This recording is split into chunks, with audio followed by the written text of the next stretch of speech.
So it was muted. So you should have the audio now. Can you imagine? It's the last chain that we didn't. It's the last chain of the listen that we didn't turn on. Okay. So they should have audio now. Yeah, audio should be in the recording. It may take maybe a few seconds for you to get there. That's why I sent it to him to help me monitor because he's not in town. Okay. So, what does it take to be a sound person? A number of things. You need the Holy Spirit, number one. And the reason you need the Holy Spirit is because you are dealing with people. You're dealing with choir people. They are like principalities. Don't let me say too much because some of them are here. But I mean, they can be a lot sometimes, really. And you need to learn how to listen to feedback, uh, either constructive or destructive criticism. Your heart needs to be large, and that's why I said you need the Holy Spirit, especially in the church setting. Since we are focusing more on church setting, you need your ears. Your ears are they're your first tool, like your first equipment. So what that means is that take care of your hair. Don't expose yourself to loud sound, not even music, over a prolonged time. There is usually a chart, you can check it online. How many decibel can you expose your hair safely over a period of time? So there is that, your ears. And then if you're not a musical person, if you don't know music, it's an advantage for you to understand a bit of music. And the reason for that is so that you know how a piano is supposed to sound. Do you understand? You know how a bass guitar is supposed to sound. You know how a kick is supposed to sound. Because the reason why you need to know is when you're mixing towards an end. You have an end in your mind. Do you understand? So if you don't know how it's supposed to sound, you're just doing guesswork. And please take note of this if you're writing. One way, this is how you know if you are making progress, if you're improving as a mixing person, is you you can predict what your outcome will become, what outcome you will have when you turn a knob. Does that make sense? That if there is an issue with the sound, you can know where to turn and you can predict that, okay, this is going to solve the problem. Let me give you an example. I think sometime in 2010, I was in an event. I think I've shared this story in our previous training. Somehow, because if you see me in 2010, I look pretty young. I still look young. Younger than my age, actually. And, the people didn't know that I have this skill. But, they were struggling. They were behind time. It's just like we were behind time when we were setting up. And I went to meet them. Like, can I help you? They look at me like, you cannot help us. Because they were under tension. They didn't know I was a master at my craft. So, anyways, one thing led to other. I didn't even seek their permission. I just went straight to solve their problem without, some people say, do it and take permission later. So when the thing worked, it looked like a magic. Oh, there and there I became their boss. So I started, delegating response. So they now started listening to me. Now the following day, it's a conference. So something was happening. There is the mix was muddy. So I've started, if I speak any term that you don't understand, you can ask questions. You can stop me and ask questions. We're still going to get into the mixing. But I'm wetting the ground. So the mix was muddy. When we say mix was muddy, it lacks clarity. It's not clean in a layman language. So it was a bit muddy. So I just went to the channel that I knew the channel by experience, not by Holy Spirit. I knew the channel. I went to the channel and I just caught something there. I just turned something down. And it just became clear. So the guys look at each other like, where did they bring this guy from? Like, it looked like magic. The point I'm making is you begin to know that you are improving when when there is an issue and you go directly to the issue and you turn a knob and the knob solve the problem. That's how you. That's an indication that okay, you are learning something, you're gaining knowledge, and your knowledge you are putting it to use. So my brother that just joined us, what's your name, sir? Sir? Uchena. At what church do you attend? Jesus House. Hey, God have mercy on me. Maybe you are second service. Let me give myself an excuse. I attend first service mostly, so and I'm all mostly up there, so I need to do better. Okay, so Jesus House is kind of leading now in terms of number of people. It's not a competition. So that's the with this viewpoint of mine. I hope I've been able to introduce. So, what's the first thing you need to know? Because this is a mixing workshop, I don't want to bore you with too much uh, theory or something. I want us to turn knobs. That's the reason why we have all this thing. And I'll walk you through the setup. So, I have what we call virtual sound check. Now, sometimes in April, I did a live recording for some people, and I had to call them to take their permission to use their sound for this training. I mean, the good thing is this. I think this part we are going to use has been released already. So if you like this song, you can go and listen to it on YouTube. So I'll give you the link later. So I recorded what we call multi-track recording. So I recorded the kick, the snare, everything separately, so that I can play it back and use it to probably practice my mixing techniques and also use it to train. So, and I've set it up in a way that the multi-track is coming to this mixer. I also send it to that mixer. The same thing that is coming here is coming here. Let me check if we have input. I believe we should have input. Yeah, we have input. Wait. Okay. I need to route it. I need to tell the mixer to pick the sound from that. We have input here as well, I believe so. Yeah, we have input, and we have input here too. So that is the beauty of digital mixer. That if we want to do this in an analog space, there'll be a lot of cables here. There'll be a lot of Y or splitter cables. But because it's digital, it's pretty easy. I won't bore you with all those things. It's interesting, but let's mix. So I have the kick coming in. Let me put, yeah, you can hear. That's the kick. Yeah, the kick is coming in. I have the snare. That's the snare. You can hear. I have the hi-hat coming in. I have the hi-hat coming in. I think this is tom 1. Yeah, tom 1, tom 2, tom 3, overhead. I don't think there is loop at this part because I have loop coming in as well. This is the acoustic guitar. This is the bass guitar. So I have 2 channels for bass guitar. So I did direct bass and I did bass DI too. So this is another bass. See, one is a bit heavier than the other. I like to mix those textures together. And this is the piano. And then, oh, sorry, let me put the piano in stereo actually. 14, 15. Let's make it. Okay. Thank you for doing that. Okay. I need to know. This is bass. Okay. Small now. Okay, don't worry. I'll leave it as that. As it is. It's 14. Now, what is DI?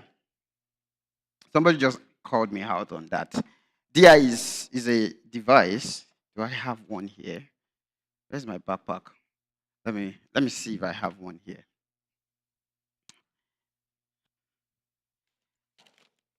Yep, I usually go around with at least one.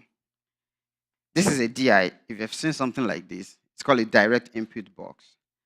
What it does essentially is it does a number of things, but we use it for instruments like keyboard, the bass guitar, electric guitar, so that the instrument comes in into this. So we use it to convert unbalanced signal to balanced signal, essentially. We also use this for what we call impedance matching. All those ones are really deep technical. Baba, you remember impedance matching? Electronics. So, when I was in my third year, fourth year, I started learning some electronics that it's just, I was just enjoying myself, in those days. So, but essentially, we use it to convert unbalanced signal to balanced signal.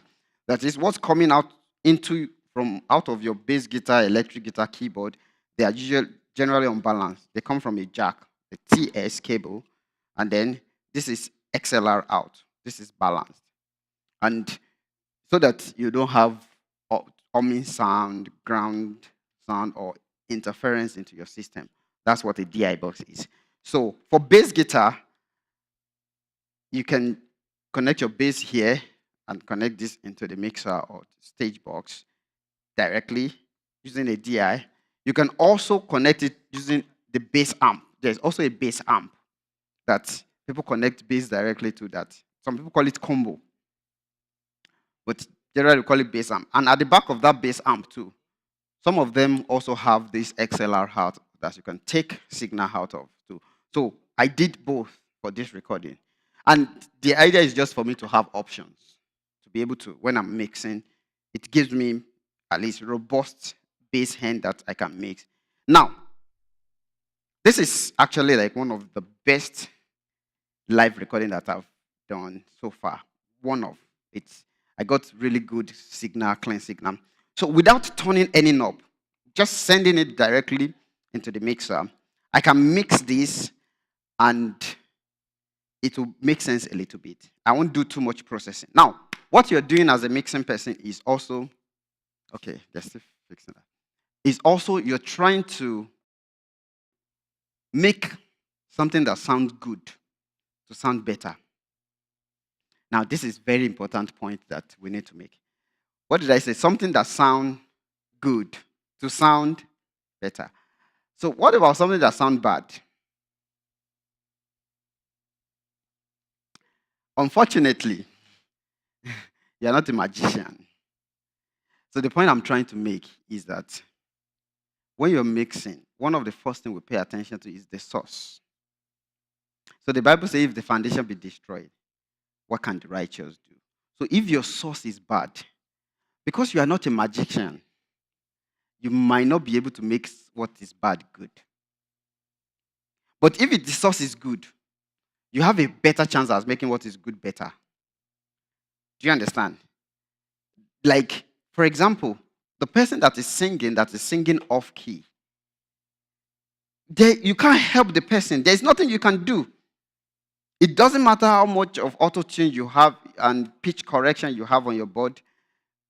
Okay, let me give you an example. Has it happened to you that you're in service and the Holy Spirit moved, everything sounds good, everybody was happy, and you go back home and you went to listen to the live stream, and it was something else, and it sounds so terribly bad? Has anybody experienced that before? What do you think happened? Anybody? Ma? Sound person? It's not the sound person. See, the beautiful thing of online is the resolutions are high online. In-house, if somebody maybe is pitchy, when I mean pitchy, that's what we call somebody is flat or something. Yeah. If somebody is pitchy in the house, you might not quickly catch it if you don't have ear for music. But online is not, you will hear it because the resolutions are higher online. The sound is coming directly from the board to online. So it's not interacting with any acoustic. In the house, we can still manage it. We may not be able to catch it. But online, it's going to be. So what that tells you is that the source is not good. Or a drum that is not properly tuned. You might still be able to make it work, but it won't be as when the drum is tuned. When the drum is tuned, you are getting good tone from the drum, then you can now mix and make it even sound better. So if you listen to this kick, I will just restrict this sound to the area where I have all the musical instruments. Let's see where we have all the musical instruments. So this is the kick. Now, listen to how this kick is sounding. I've not done any processing. This is the direct recording. I can work with this kick because it's giving me all the things that I need in a kick. Like I'm getting all the punchy, it's punchy. Everything, I've not done any processing here. The recording is flat. So if I bring up the kick, I bring out the snare. I'm just mixing. I'm just setting level now. We are not doing any processing yet. We're not attempting to make what sounds good sounds better. All we are doing is we're just playing with level. So you can see what I'm doing up there, right? So I put hi-hat. I'm just playing with level. Tom 1, Tom 2, Tom 3, overhead. You see when I introduce the overhead, can you hear the difference? We'll probably talk about that. You can hear the floor tom. Everything is still flat. We just, I think there is loop. Yeah, this is loop. This is loop. And then, this is acoustic guitar. You see that the music is coming together, right? Now let me do something. I don't want, so let me mute them. I don't want it to be too loud in the house and not loud enough on the live stream. So I'm going to quickly do something now. Let me just make this main PA. Is that my phone? Okay. Main PA.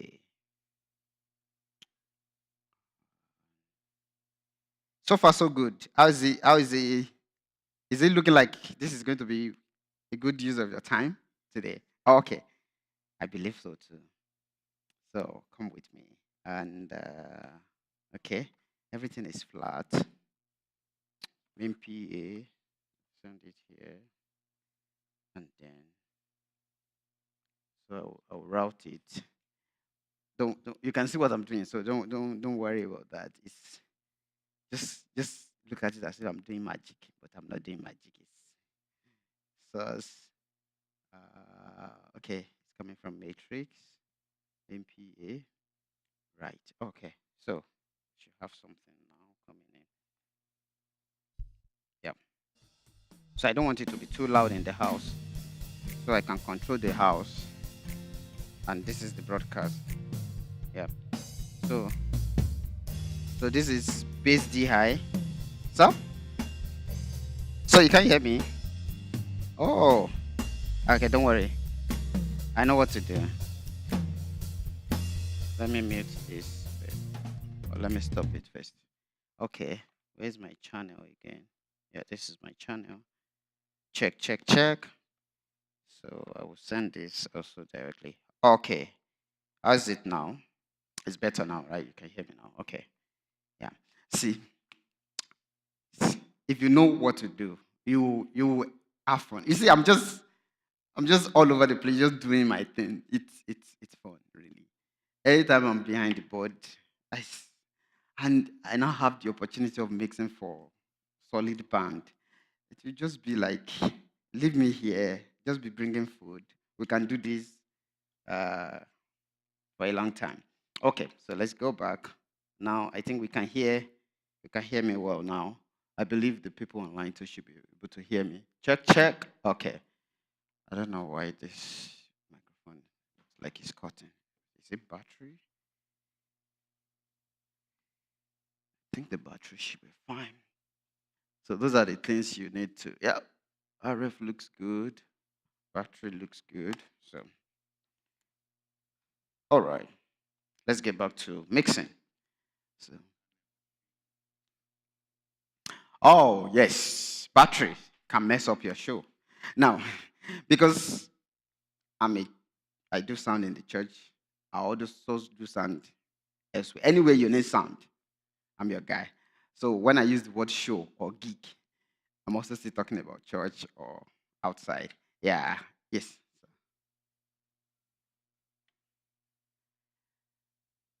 To, to the speakers, some people are observing. I like questions like this. Now, what happened is I changed what is sending audio to the house. Now, I'll try. Don't worry. Like I said, I don't really want to go too technical with you, but if you get one or two things, it's good. So what I'm using to drive the main PA, if you look at the back, that's a different system from the church system. I brought this one so that we don't tamper with what's in the church, right? So we have our main left and right. And I was supposed to do something before we start, but I've done it before you guys came.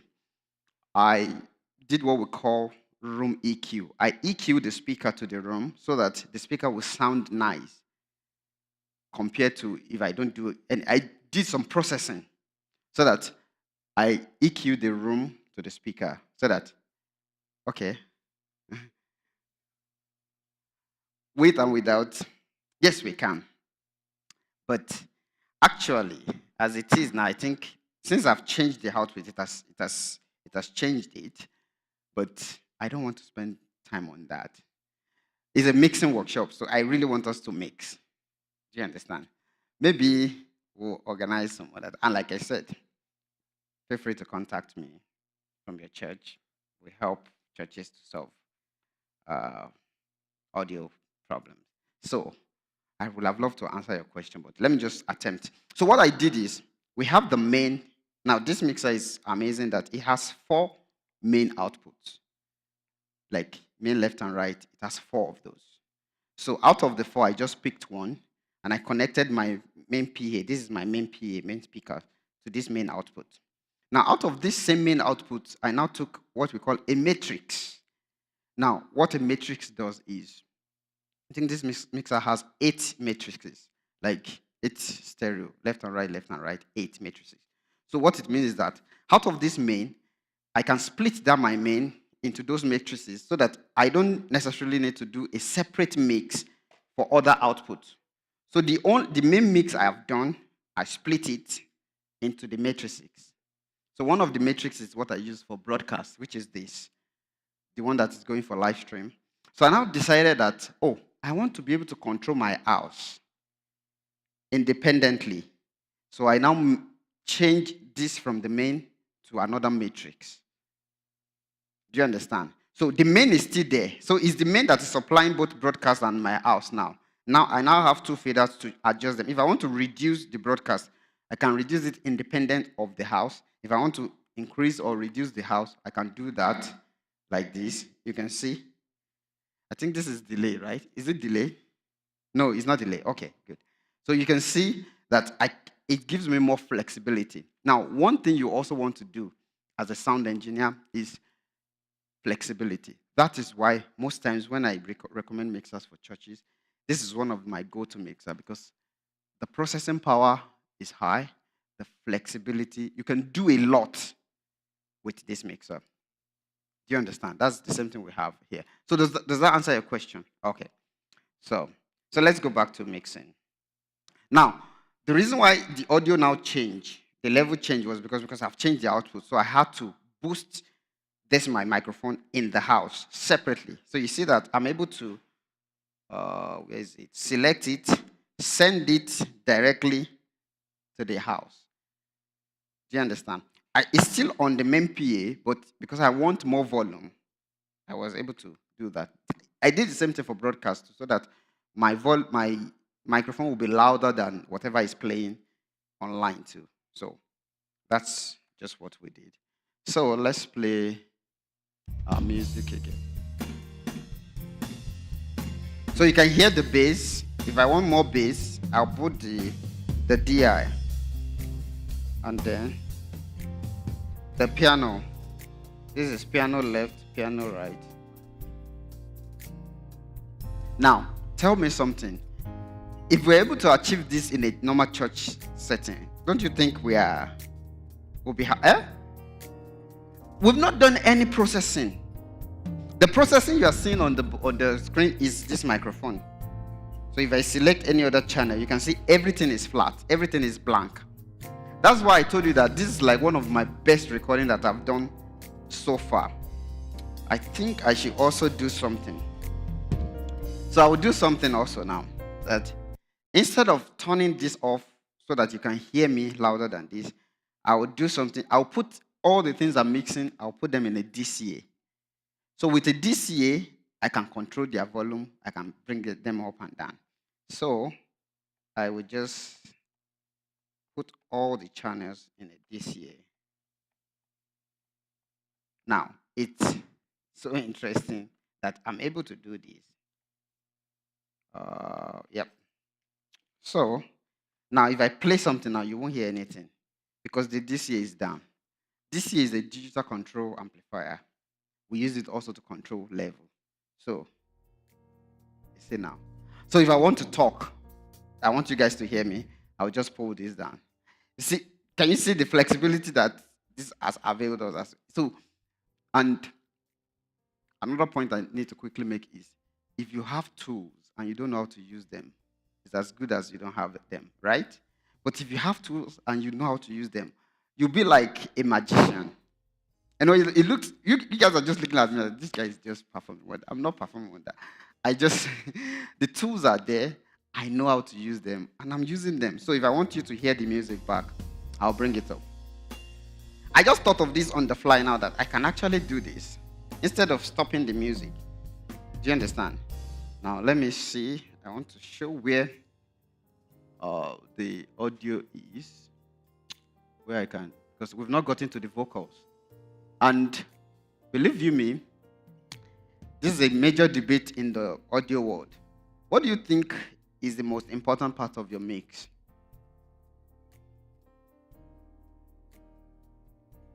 Sir? Drums and vocals, okay. Piano and the vocals. Just one, actually. If you're going to pick one, what do you think is the most important part of your mix? So everybody agrees, vocals. Because it doesn't matter how the drum sounds good. It doesn't matter how the piano, if you can't hear what the person singing is singing. Do you understand? So your vocals are very important. That's why we'll pay attention, special attention to them. What's this? Let me see. I need to know what this is. You know what? Let me also quickly set up something that when I solo a channel, it goes on my main PA. Audio. Solo.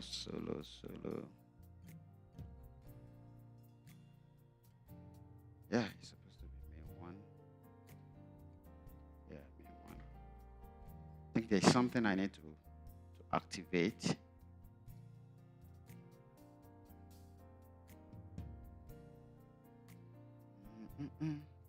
Just a minute.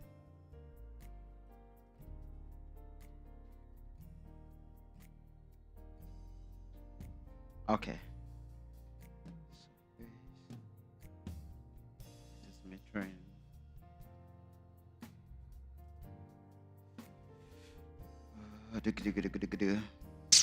I don't seem to be able to figure it out, but let's continue. I need to know what 16 is.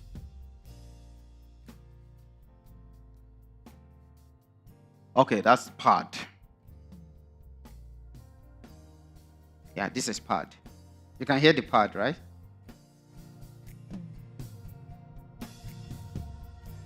Do you know what pad is? Sir? No, it's separate.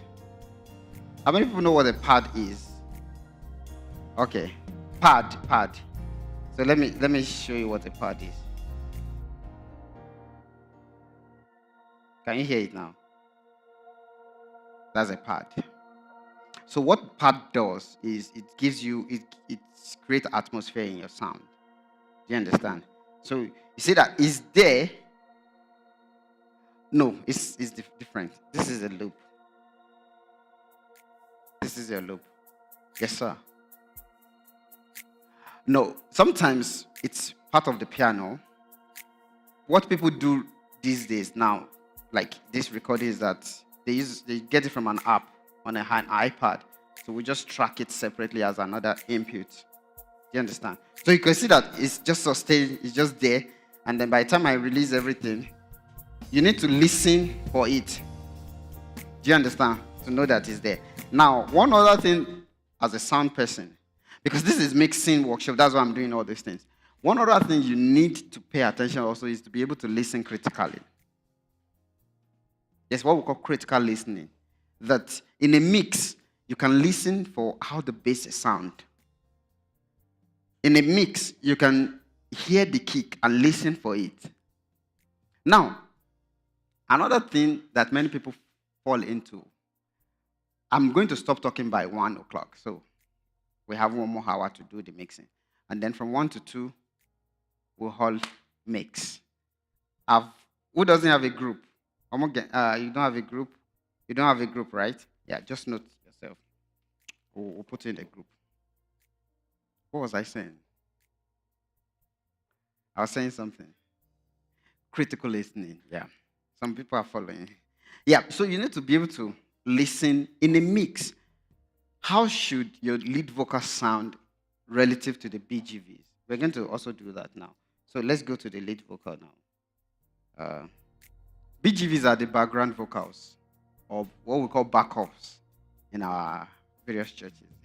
But BGV is like the technical term, like when you go professional. So this is. Now, listen to this lead. We've not done any processing. So, that is, I'm just re-emphasizing the importance of getting the source right. If the source is bad, there is absolutely almost nothing you can do. Does that make sense? Let's listen to the BG, the backup. Now,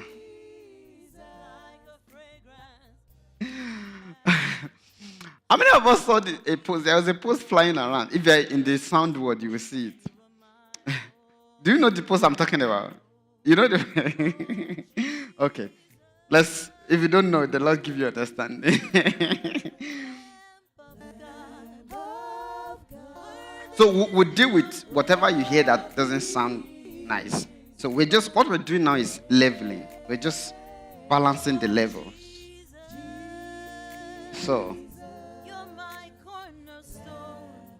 there's not much drum in this side.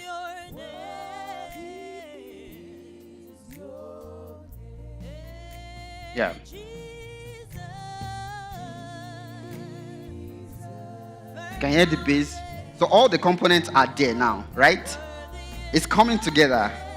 Yet we've not done any processing. All we just did is level. Now, I'm emphasizing something, and I hope you're getting it, that you need to pay attention to your source. There's no shortcut to it. To get good sound. Now, I'm happy with what I'm hearing. If I have this in a church service Sunday, people will be blessed. Do you understand? And the source also doesn't necessarily, it's not only you have tuned drums, you have keyboard. I mean, the person that is playing the piano knows the right sound to pick for each song. Because there are some sound you pick from the keyboard that doesn't go well with the song. It will be off. There's nothing you can do on the mixer. So, to have good sound in your church, you need at least 4 major factors to align. This is very important. To have good sound, you need at least what? 4 major factors to align. Okay. This is what I wanted to ask.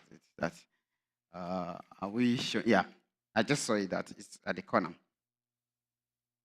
The first factor, in fact, 2 out of these 4 factors are human factor. So the first is your source. Your source must be good. If your source is bad, there's absolutely almost nothing you can do. Source.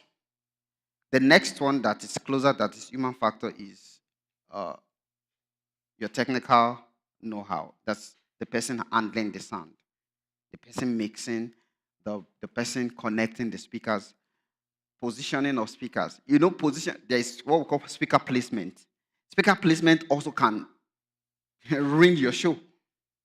If you put the speaker in the wrong place. Do you understand? So the technical know-how is also going to be there. The third one is your room acoustic. If the room is bad, is it is too reflective, and you have a lot of reflections going on, you have bad sound. And the fourth one, what's the fourth one? I'm trying to remember now. So we've talked about the source, the technical know-how, the room acoustic, and the quality of your gear, of your equipment, of your gear. Because sometimes we are not being fair. You want to compare a $500 gear to a $50,000 gear. Okay, this one is around 5,000, 6,000 Canadian dollars. Yeah, now compare this to maybe a 50,000, maybe a Yamaha Rivage or a Digico Quantum, something, which is probably about 120 grand for a mixer. They are both mixer. And if you know what you're doing, you get good sound out of both of them. But what that one has, number one, the quality of material they used to make it, and the flexibility, the things you can do with it, you might not be able to do here. Do you understand?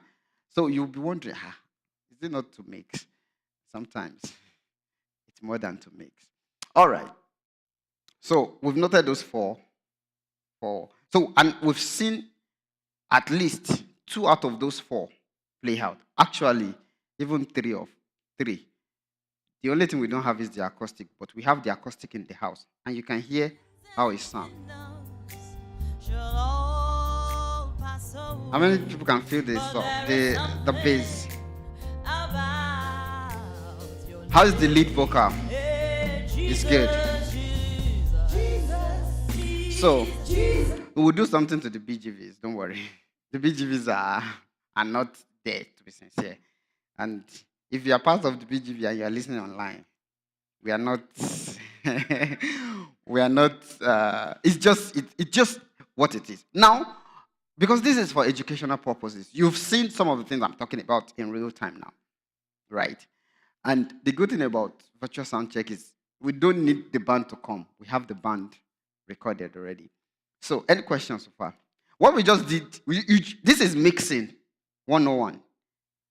We've not done any processing, but we've done what we call leveling. And I'm happy with what I'm hearing. Boom.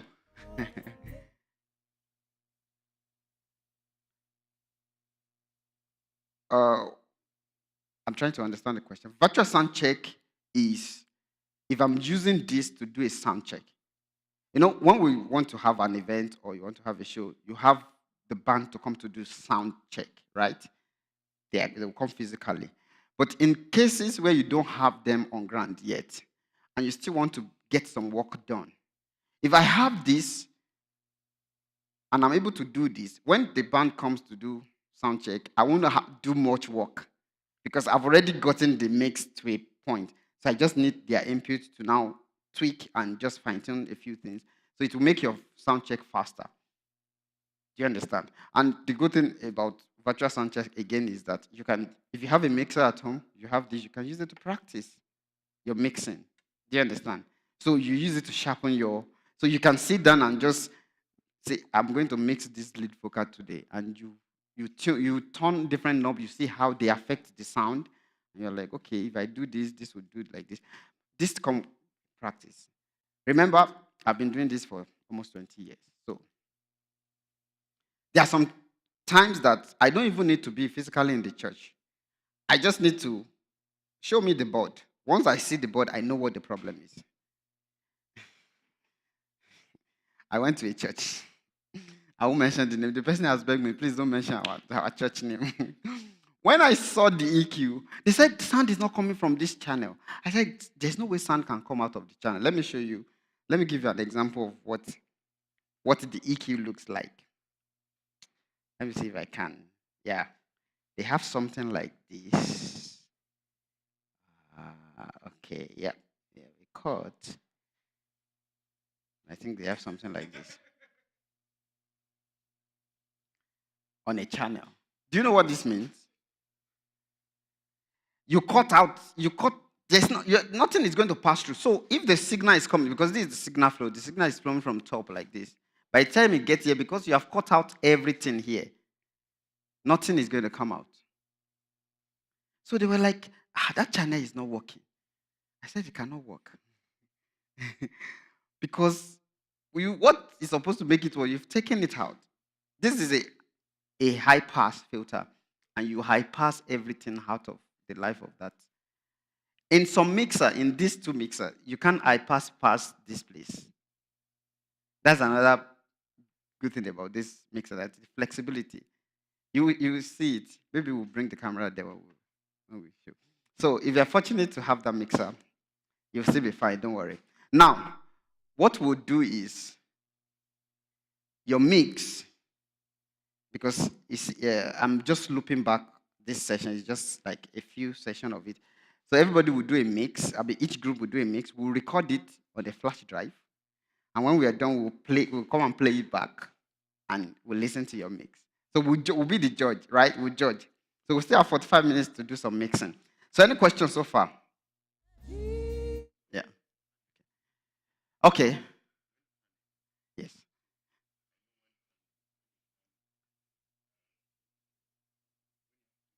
Yes. Or to the right. Okay. Yeah.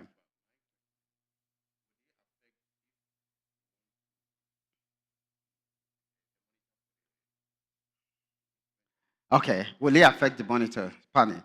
Hold that question. Panning is asking about panning. How many of us know what panning is? If you know what panning is, just a few. I'll show you what panning is now. So we'll come to that. I'll first of all show what panning is. And then, now, the good thing about what we just did now is that you see that we didn't pan anything. And it still sounds good. Now, what we use panning to do, we use it in creative mixing to help whoever is listening. It has more effect on broadcast mix than in-house. You still see it. Let me just explain what panning is. How many of us have listened to a music in your car, and you are only hearing something from one side, and you're not hearing from another side? Probably the guitar. The guitar is just coming from the right side or the left side. How many of us have noticed that? Or maybe you have a stereo system at home, and when you are listening to the guitar, you notice that it's usually guitar that is more obvious. That it's coming from one side, it's not coming from. What they did is they just panned it to one side. And the idea is that so that to deceive your ear to be able to hear the guitar from in the mix distinctively. And also, when you pan an input and you now put a little bit of effect. So what we also use effect to is we use effect to push things forward in the mix or to push it backward in the mix. There's a way I can mix this BGV that they will sound as if they are back because they are BGV, so they will maintain their position. And when you are mixing is like you're solving a puzzle. So you're putting each instrument in a place that when you look at the big picture, it will not make sense when you hear it. It's also as if you are cooking jollof rice. Ghana jollof or Niger jollof. Hey, Ghana jollof. I've tried Ghana jollof and I will reserve my comment. Anyways, the question of Ghana jollof still came up yesterday. Because we have some Ghanaian here, that's why Now, the point I'm trying to make is some people want to have a taste of tomato in their jollof rice. Some people want to be able to taste the seasoning in their jollof rice. Some people that they don't have good taste of salt, they want to be able to taste salt. You guys are laughing. That's how some people mix. That some people have biases towards some specific instrument. Now, if you're mixing, if you want to be a well-rounded mixing person, that's why you need to expand and enlarge your listening capacity. You need to widen your genre of music that you listen to so that you are balanced. You are not the person that wants to taste seasoning in your jollof rice. Because if you are cooking jollof rice and you prefer to taste seasoning, that means every other person won't be able to eat it. That's what it means. So when you are mixing, and maybe you're a drummer and you like kick to be more pronounced, it will affect other things. Maybe you're a guitarist. I play electric guitar, I play acoustic guitar, I play bass, I play piano. I play all those things a little. But when I started mixing, I have bias towards the electric guitar So if you listen to my mix, you will hear more of electric guitar in my mix. That's just by heart. So the point I'm trying to also base is to be a good mixing person, you need to be balanced. Because what you're trying to achieve is you want to have a well-rounded sound that is balanced, that you can hear it. Now, we've not done any panning. This sounds good. It will now sound better by the time. I said we've not done any processing. Imagine we have this. Even me, I'm happy that I can mix something. And we've not really, what we just did was just balance. I'm a kick guy too. I like to feel the kick. So I'll push the kick a little bit. How come the kick is not kicking? I think the guy is not kicking it in this portion. Let's look for another portion that the kick is really kicking. Or let me do this.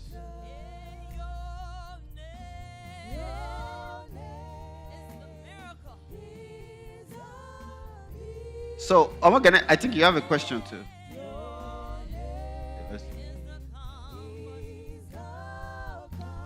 Just give me a minute, please. A minute. How come I'm not feeling the kick yet? Wait. What's going on? Okay. I wasn't feeling the kick. It's not eating. But it was louder when we first played it. Okay, I know what happened. Don't worry. Let's do this. Okay. Yeah, that's when we want to process. We'll now process it. So because now I notice that the kick is not really loud. Another thing I can do also, instead of muting them one by one like this, I will just put everything on the group mute. I will just press one button and mute it. So that also will make my workflow flow faster. Do you understand? It gives me flexibility. So I'm just going to put everything on mute group 1 so that I can just mute them. So you have a question, Magana?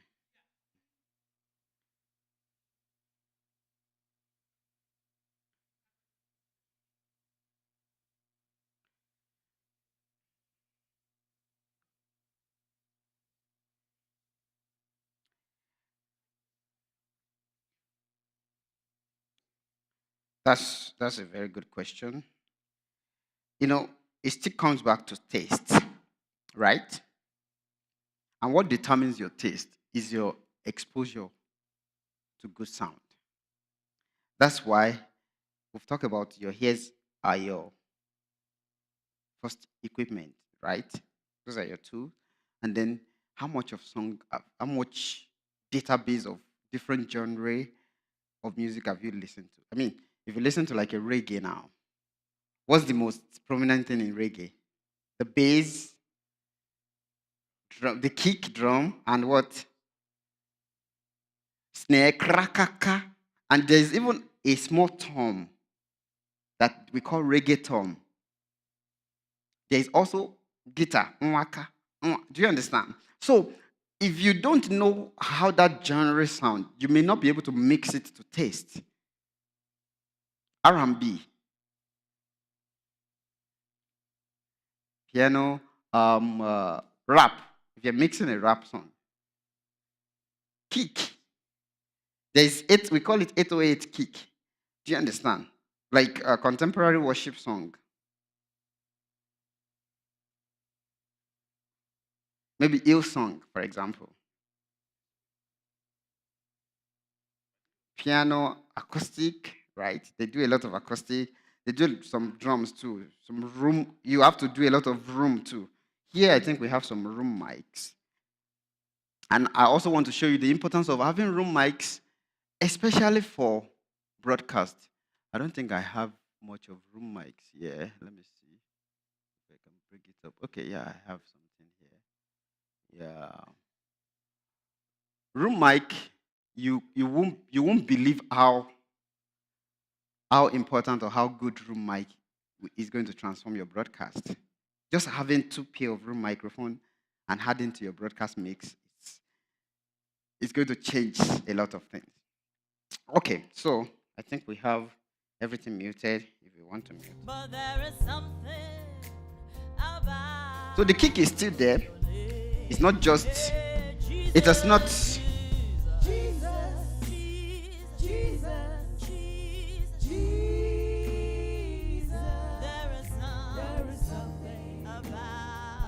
I wanted to hear more of piano too.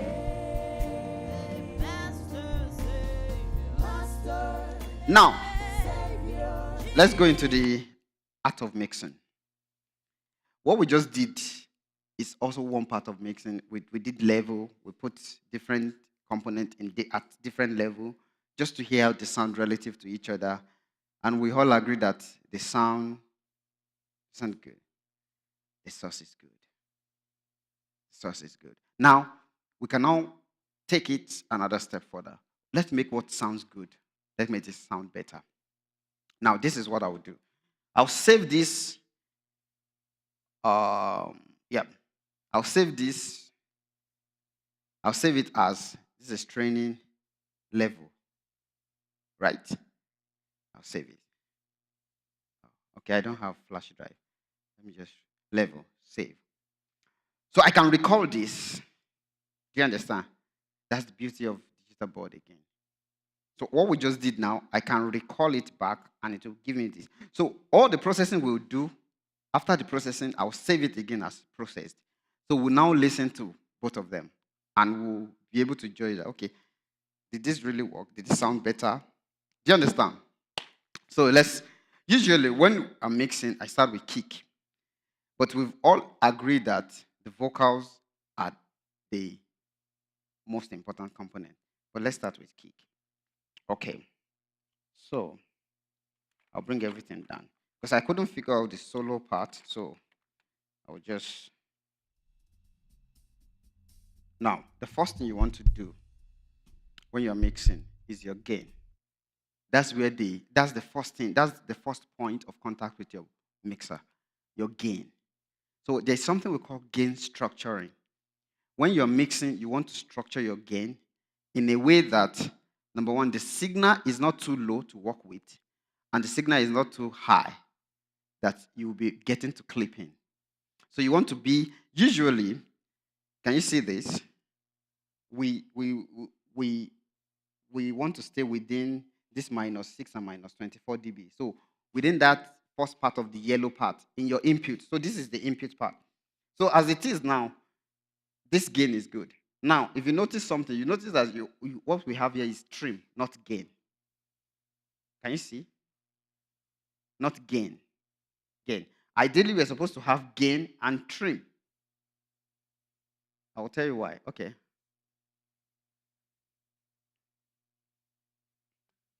Is the digital gain. Yes. Trim is the digital gain. And I'll explain why we only have trim. Okay. LUFS. LUFS, I can't remember the full meaning now, is one of the metering calibration. So it's what, basically in the layman's language, what tells you how loud a signal is. And you can see it here also. There is this metering. This metering also is supposed to be an indicator for you that this signal is this loud. Is this? Do you understand? Does that make sense? Okay. Now, the reason why we have trim here is because the signal that is coming in is a digital signal. It has been converted to digital. Now, let me show the channel of this, my mic that I'm using. Can you see that we have both gain and trim? You can see that it has both gain and trim, right? So the reason is that the signal is coming directly analog into the board, so I can adjust the gain. So the gain is the first thing you want to see. So you notice also that when I speak louder, it's eating the orange, right? When I speak quiet, it's still loud. So you want to get sufficient, it's like you're gathering sufficient data to work with. That is what you're doing. Now, if your gain is bad, if it's not done properly,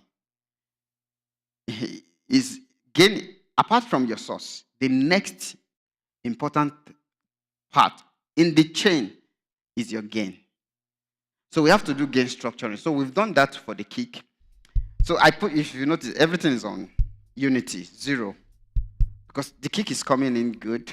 And I use this one too. So gain increases what comes in. The fader, which is what I'm moving, is what is pushing it out. Do you understand?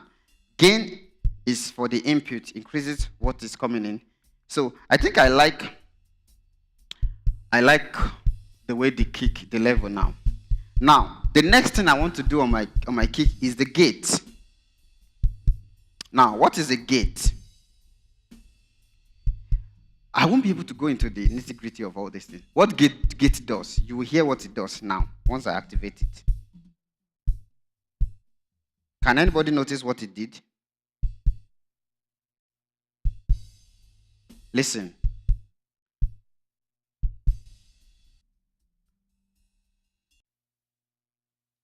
It takes out the unwanted noise. So it's gate.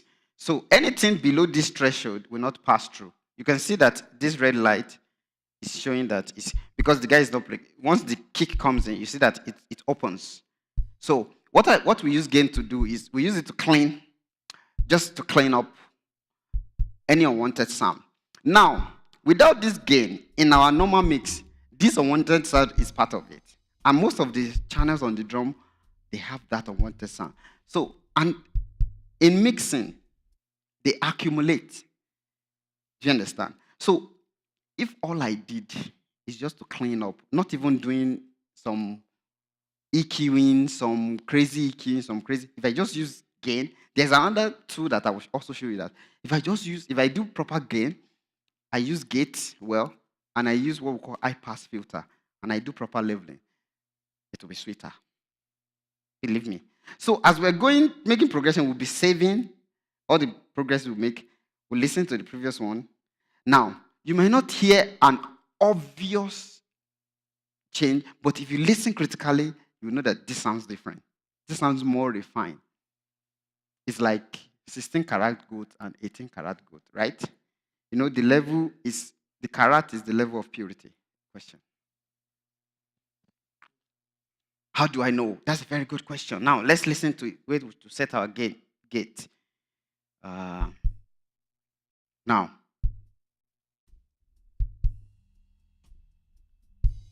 you can hear other component of the drum, right? So you're setting it to a point, and you also can see indicators here too. You can see when the kick comes in, you can know that, okay, if I put it here, it's taking out any background, so I can't hear any other part of the drum.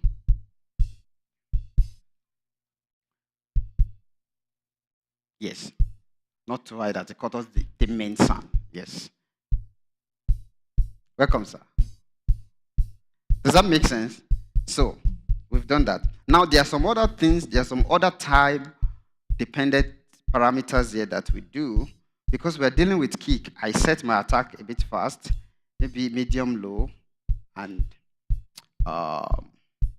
medium release. This one's, it takes time to go into the details, but at least what's more important in this setup is your threshold. So you can hear the difference. We took care of what is in the background. Okay, let me see if I want to do something here. The band pass. Don't ask me what I'm doing, don't worry. No time to explain this. Okay. Yeah, I need to reduce the threshold now. Now, so let me also tell you something. So when we're doing sound check and you are asking the person that is playing the drum to hit the kick, what you're also trying to tell them is, I need you to be considered. At least we have a drummer here. I used to fight him. Hit this kick. Hit it the way you will eat when we are during the show. Do you understand? And let me throw some jab at them, small. Musicians, they can. You know, if you remember when we started, I said to be a good sound engineer, what did I say? What's the first thing I said you need? You need the Holy Spirit. Sometimes some of them are so stubborn. They are looking at me like we are sitting. Shege, I love you. Now, the point is because you're dealing with people, you know. No, so especially the drummer, you want to get that consistent punch because that is what will help you to set your threshold. Imagine you now set your threshold wrong. That's why when we're doing events that involves multiple bands, we'll ask all the band to come to do sound check. So when I sound check for band A, I will save their setting. When band B come, I'll also save them too. Because two different drummer can come and play. Have you not experienced something that you have the same sound setup? A band come, they play, everybody likes it. Another band comes, it sounded like, what are these people playing? Like it didn't sound good. People will blame the sound guy. No, it's not the sound guy. There are two different inputs. So two different drummers can play the same drum, the same setting, and they will sound differently. Do you understand? Those are some of the little details that a lot of people don't know, and they will just think you don't know what you're doing as a sound guy. So we set the threshold. I'm still not yet happy with the kick. It sounds okay, but it can sound better. So that is where we now go to EQ. Now the EQ is what we use to shape the tone to what we want, what we desire. Now, when we're doing EQ, we are cutting something, we are adding something, but we usually advise that focus on what to cut first before you focus on what to add. Do you understand what I just said? Focus on what to cut first. Because in this drum that you are hearing, there are some frequencies that are terribly bad, but you won't know. You've searched them out. But the first thing we do on an EQ is the low cut or high pass. See this low cut or high pass? What we use it to clean up any rumble, any low end rumble.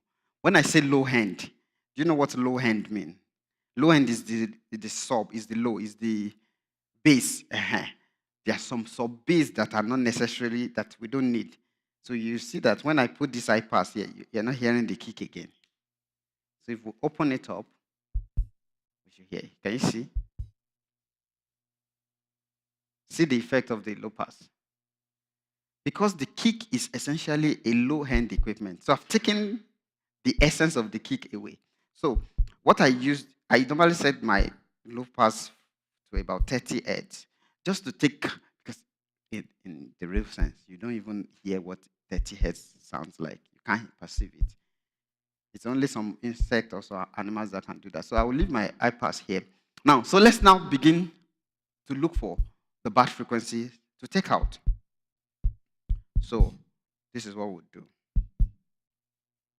So we'll boost a particular frequency and we'll sweep.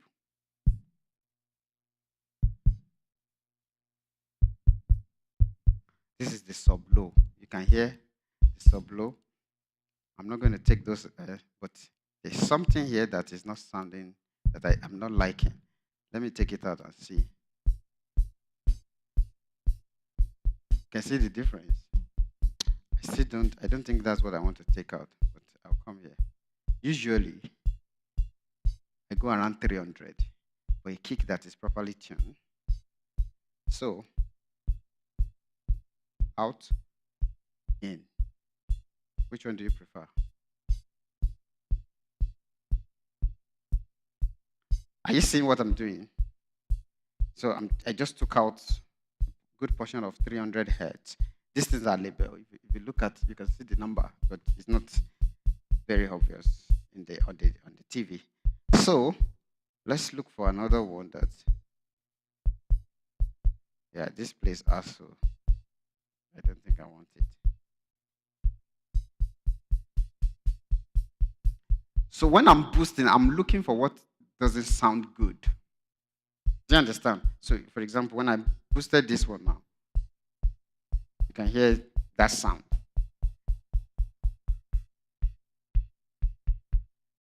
So I think it doesn't sound good at this point. So let me take it out. And then, usually because of kick for attack purpose, I usually put something around this place to give it that attack. I'm still not yet. Okay, yeah, it's coming together a little bit. And then, what do I do for compression? I think I use some of this. Yeah.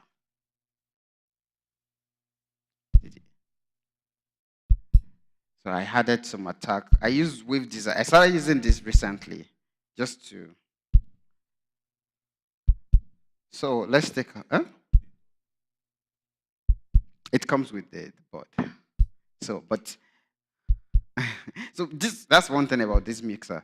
It has plugins. Like, look at it. You have this board they did something into the. Don't let's even go into that. It's what we call.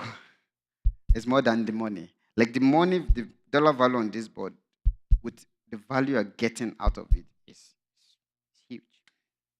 So let's listen to before and after.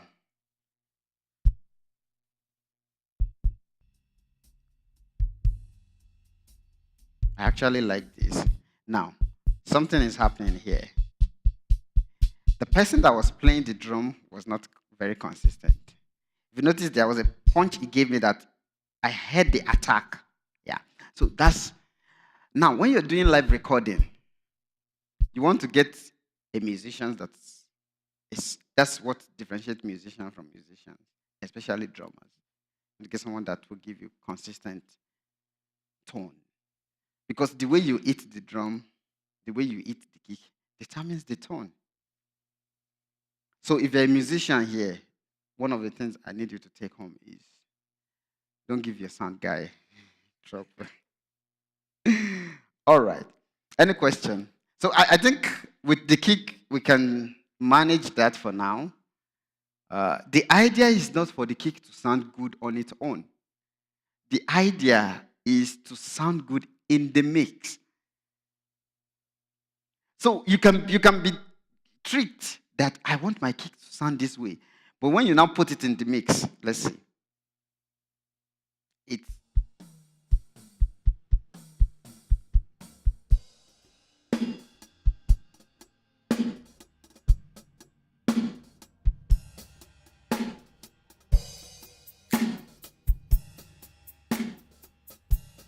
so relative to the mix now, I like the way the kick sound. But on its own, I'm really not feeling it. But now with the mix, you can hear it. Yeah? Yeah. So let's do the snare. What's the first thing we'll do to this snare? Gain. I think the gain is good because the guy is not playing hard now. Let me see if there's a part that is playing a bit harder.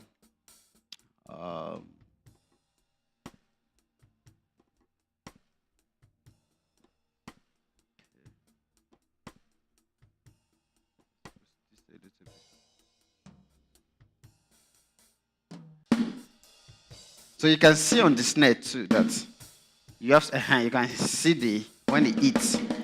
But our gain is good. What is coming in is good. So the first thing also for snare too is I will do the gate. I'll put the ratio at infinity to make it gate. Can you see it? It cleaned it up.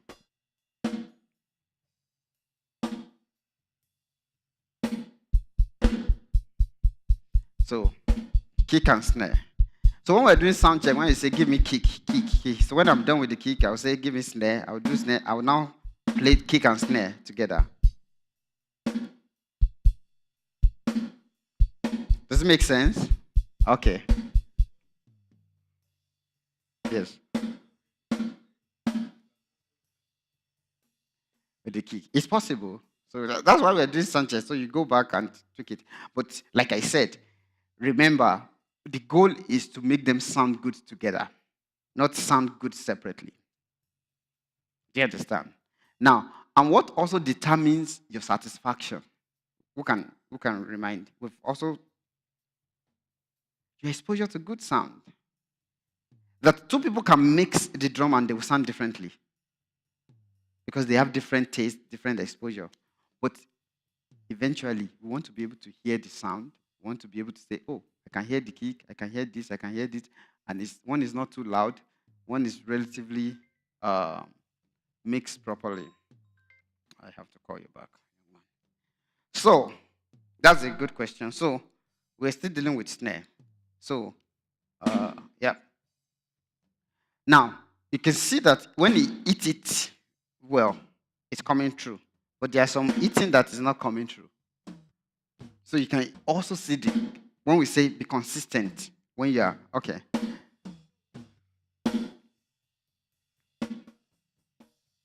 Yes.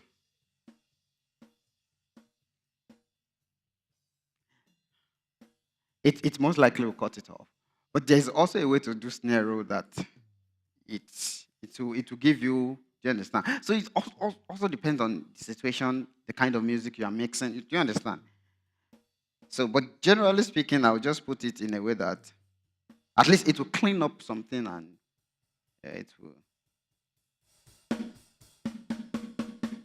something around here. And I think I like the timing here. Now, with the EQ, I'll also first of all do. So you can see the fundamental frequency of our snare here. For some of you, you don't know what the fundamental frequency is. That's the first frequency that is like, how do I explain fundamental frequency? It's the most pronounced. You can see that is the highest here. I think, let me even do this thing. Wait. Let me see if I can do this. Um, okay, it's going to be, I will do it on this. EQ.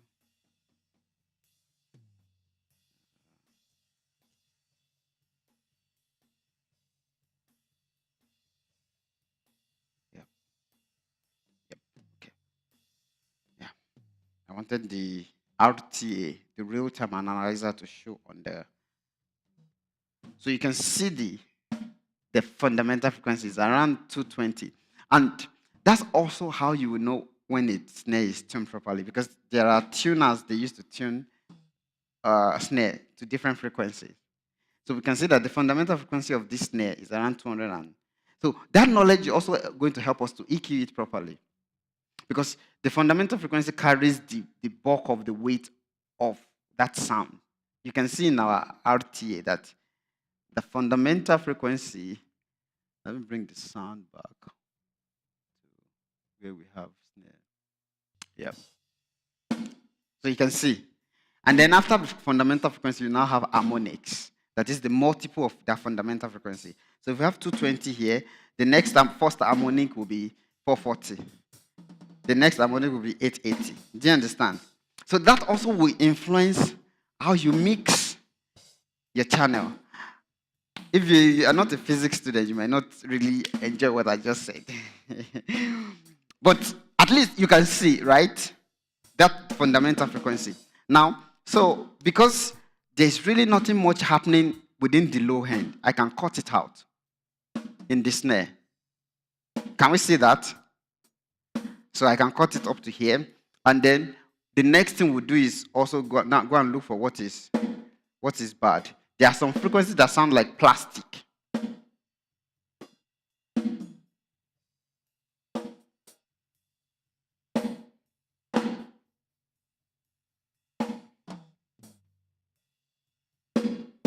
Yeah, somewhere around here. This is not very obvious, but in some snare, it's usually obvious and it will sound like plastic.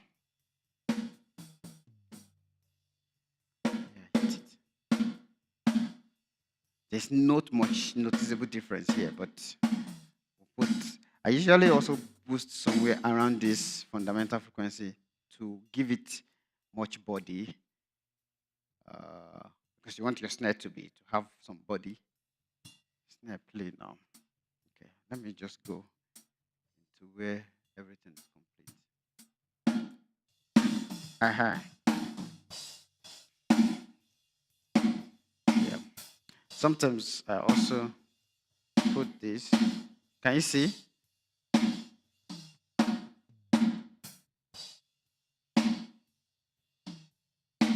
Somebody said, uh-huh. You can hear that top hand.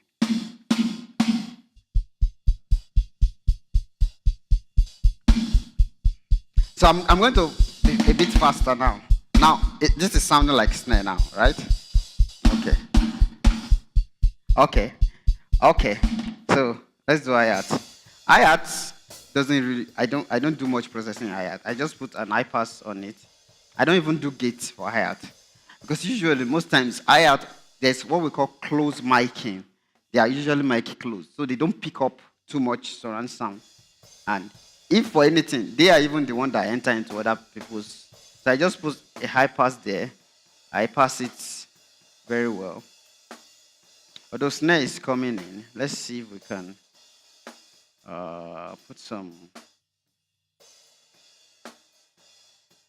It's hard to get out snare from the hi hat, so I just usually leave them.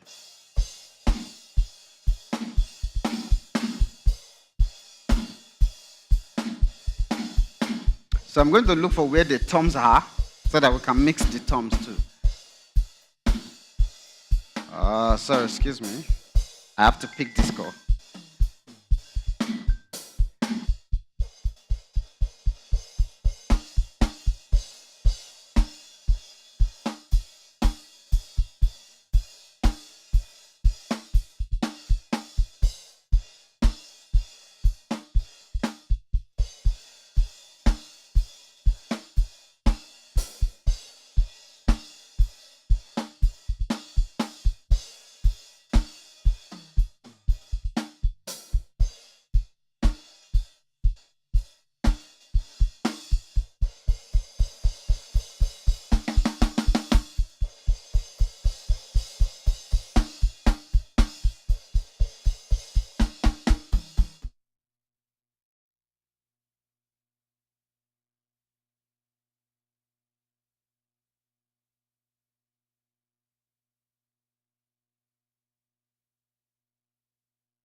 Yeah, sorry for the break in transmission. Yes, sir.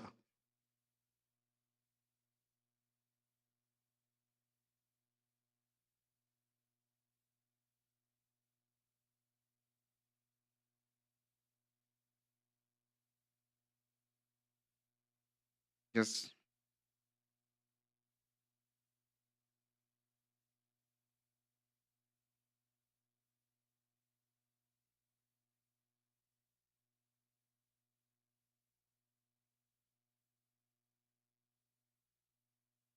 is to fix problem.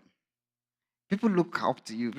When there is problem, people just look, do something. You have to do something, though. So I tell my guys that you make it work. Whatever you are going to do, it has to work. All right. So we've done the kick. See how long we spent on the kick and the snare. So I think I promise you I'll be faster. Let me just make sure I have the toms coming a bit higher. And then, yeah. Somebody's watching game.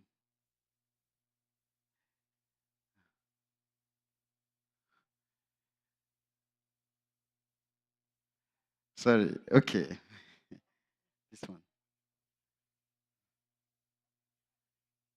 Just mute it. Okay. So let's do tom now. Tom one. Okay. I've done this. So toms also, if they are not mic properly, like close miking, they also will pick order. So you can see when the tom comes in, you can see how. So we use gates to also deal with that. You can hear that. That's what we are looking for.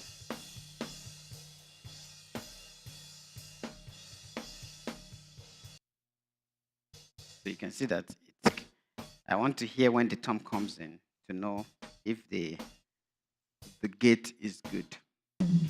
It comes to, you can hear that tum tum. So let's do the same thing uh for the second tom and the floor tom.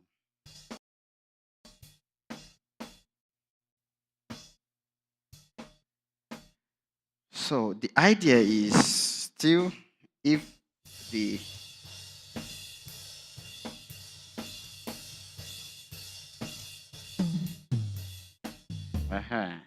they are coming through. So I don't want to clean it too much, and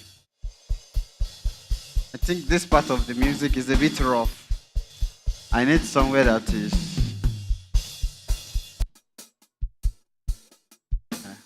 yeah. Yeah. So for the, I'm going to be a bit fast. You can see the fundamental frequency here too, right? Same thing. I pass. I pass. You can see the floor tom. You have stop. That was a bit lower. Yeah. So, and then this is the overhead. Overhead as well. I don't do much in overhead. I just use a little bit of high pass filter.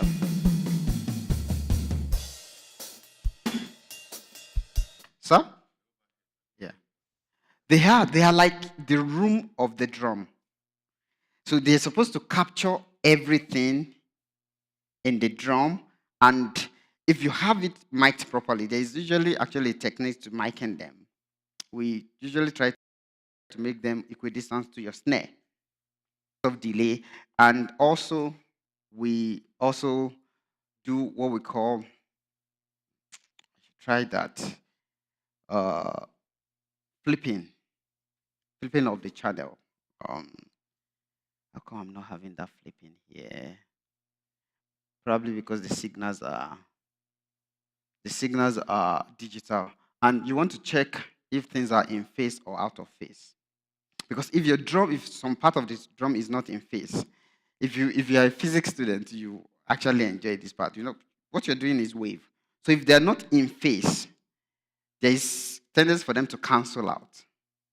So let me just explain it this way, that if you have two signals that are in phase, they're going at the same time, if you add them together, they're going to cancel out. You get 0. But if they are out of phase and you add them together, you get 3 dB.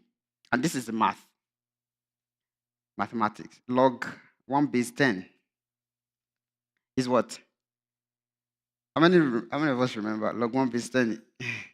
Log 1 base 10 is 0. Mathematics. Log 1 base 10 is 0. 10 raised to power 0 is 1. You remember that math? But log 2 base 10 is 0.2 something.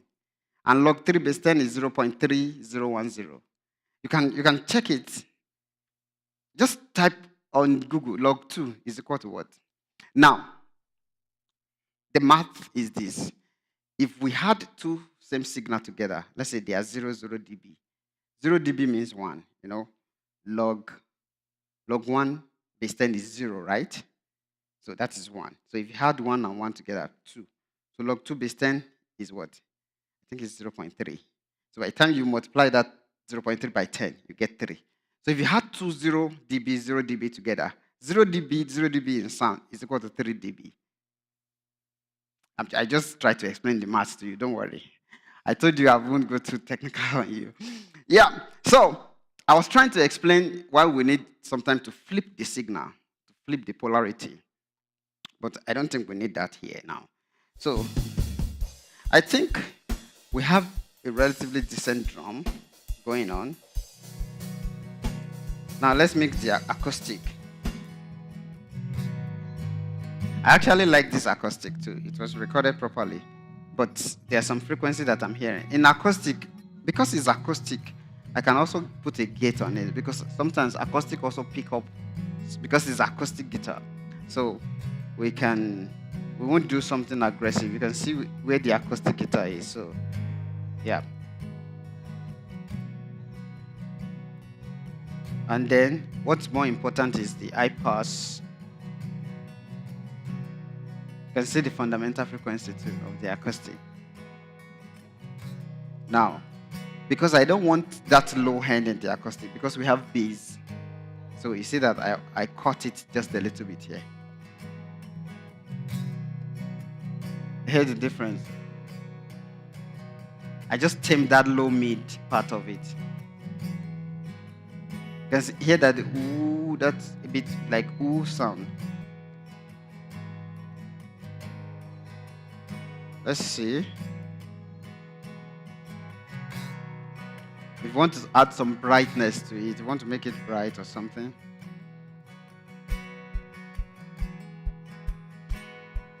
So most times, I use my kick as my reference. So I want to hear how the acoustic sound with the kick and the snare. I don't think that there's no snare at this point. Okay.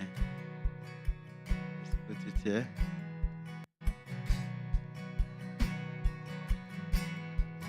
I'm probably with vocal. Yep. So, that sounds good, right? We've not even dealt with compression. We might not get to compression today.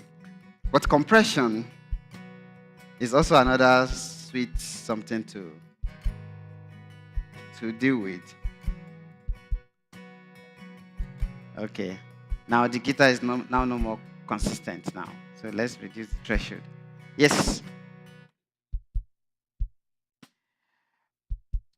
They are both called dynamics. They both alter the dynamic of the sound. But gate is different from compression. So the other processor that gate is similar to is an expander. So if you look at this, you can see this is wing gate, but this is an expander shape. To make it a gate, I have to put the ratio to infinity.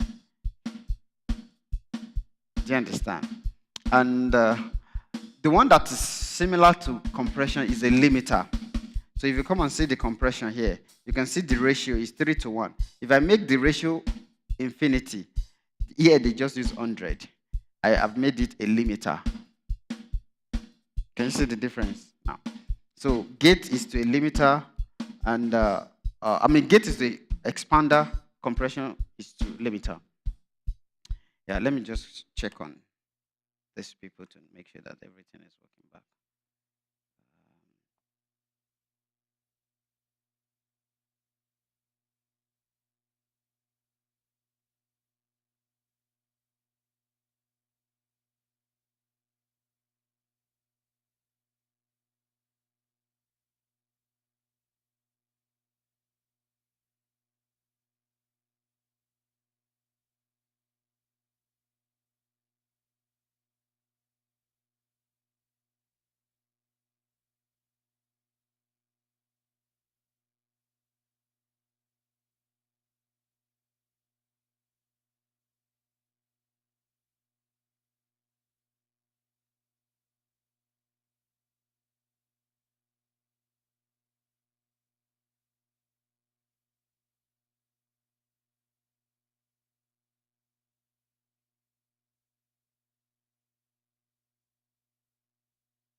Okay, we're back. Yeah, we've done the acoustic. Which one is next? What's this one? Yeah, that's the bass.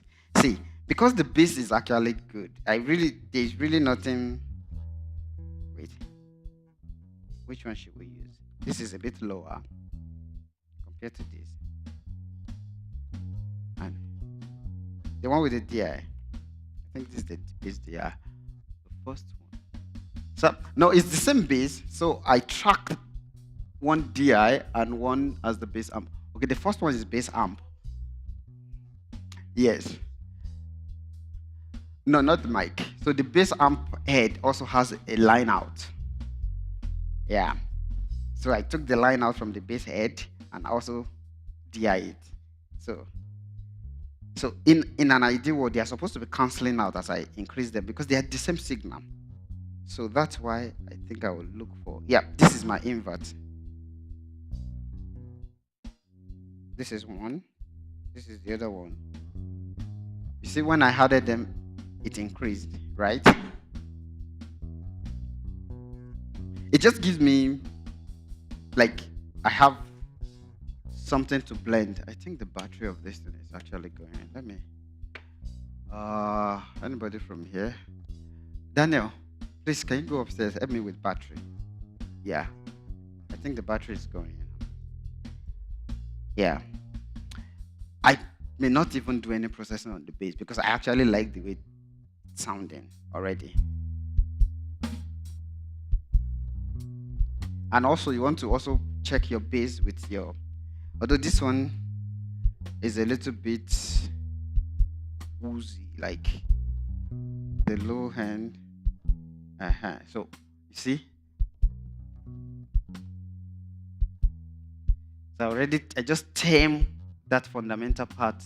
I didn't cut it completely, but just to tame it. Let's see if there is something that is.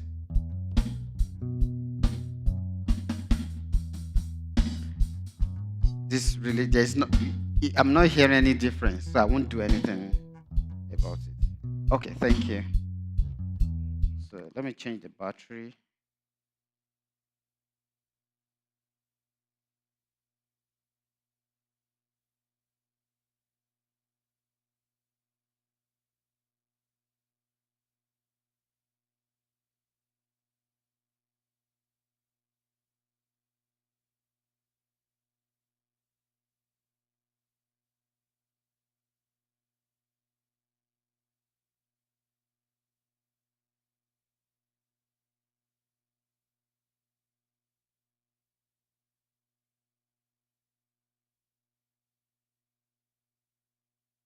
As possible. Okay.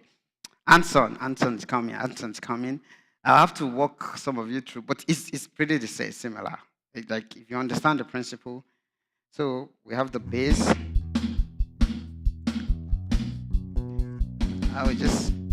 I like what I'm hearing.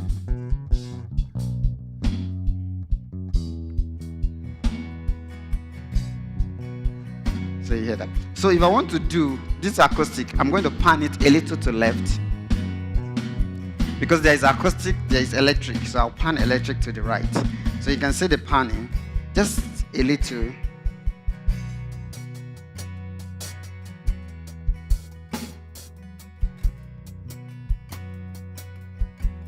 Okay. And then the piano.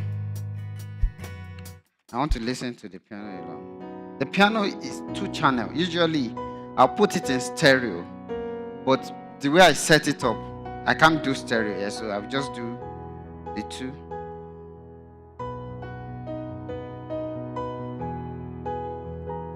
I think the piano actually sound. The only thing I would do is I'll put some compression on it and the high pass.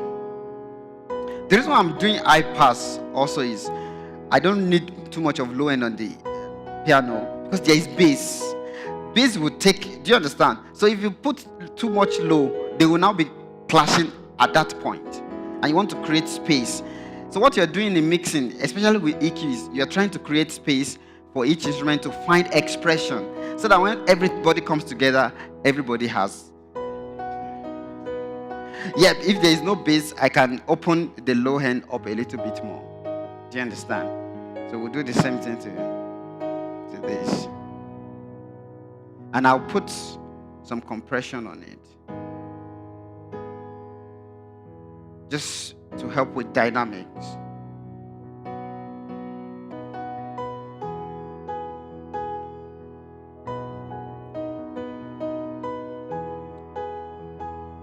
Yep. Okay. So what's this? This is the pad. But they are not, I don't think it's playing at this time. So it's ground noise that you're hearing. You can hear it. It's ground noise. So let's do the vocal. I don't put gate on my vocals because it can be tricky. Awesome God. So the husband to sing. Now, let's go back to. I wanted to show you something. You can see the difference between the vocal, the male vocal, and the female vocal. See where our own range is in terms of frequency. So let's wait for our husband. You see that he came a bit lower. So when you, sir, so when you are EQing a male vocal and a female vocal, you can see you put that in mind also. Awesome God. See where the fundamental frequency is. We honor you. See, even God is as low as 60. That's pretty low. We welcome you here. So if I want to mix this, I'm going to cut out some of those because I don't want that rumble in the mix. Beautiful King. Can you see this frequency is bad? We worship you. Can you hear the difference? We welcome you. Just that. If you ask me, I'll probably leave it that way, or just add some. And then I'll put some compression on it.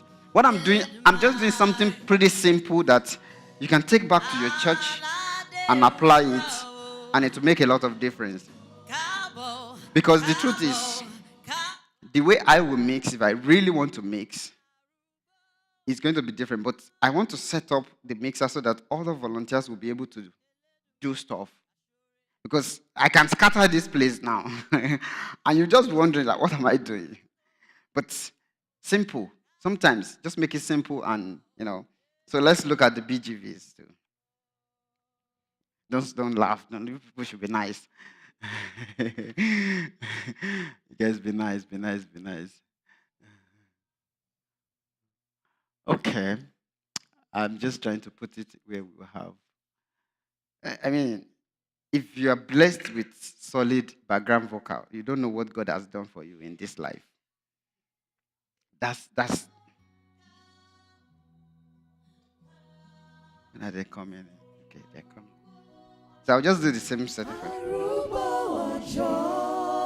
It's not that bad anyway. Let's start with compression. And then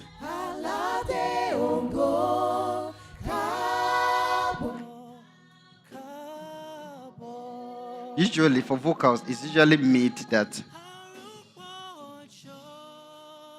Do you understand? You have a question?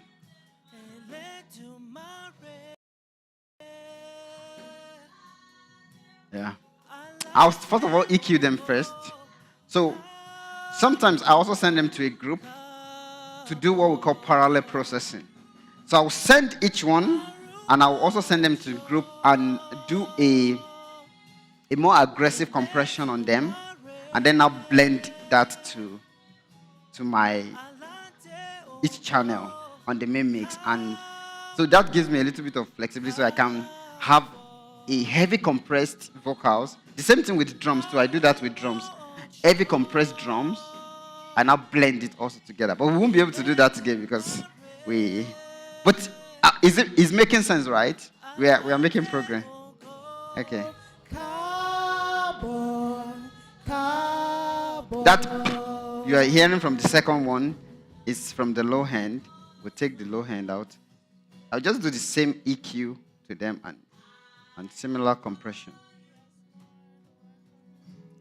I welcome you here, Cabo, Cabo. Let me also try and do something Mighty God, with the effect.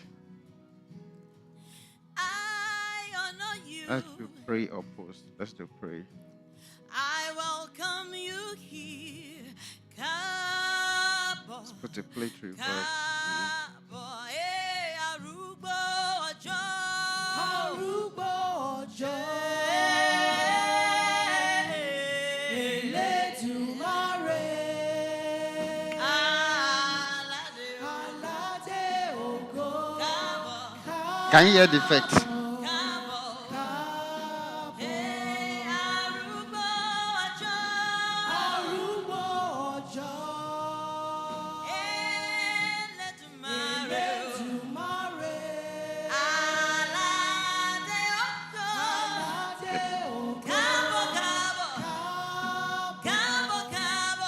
We'll come back to that later. I just set that up. My husband. Awesome God. Effects too. We honor This is we welcome you here, Cabo, vintage reverb Cabo. with some Beautiful stereo delay. And yep, I'll just use those three. worship you. Okay. We welcome you here, Cabo, Cabo. So we're just, what I'm doing now is guerrilla mixing.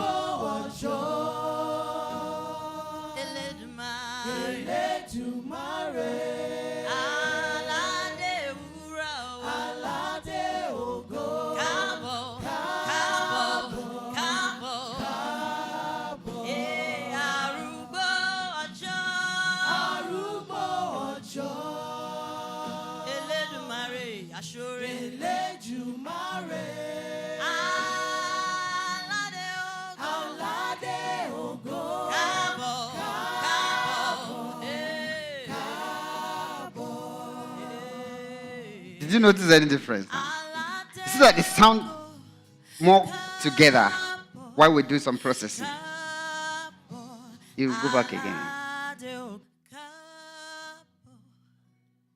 Any question? You have a question, ma? Okay. So let's bring the. You were not here when we were doing drums. I chop your eyes more.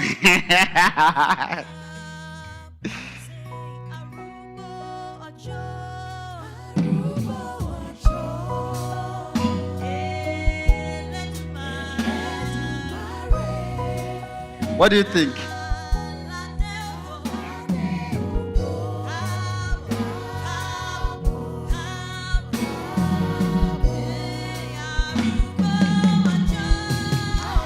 Those storms are a bit louder, so now we can use compression to tame them. Just compress them.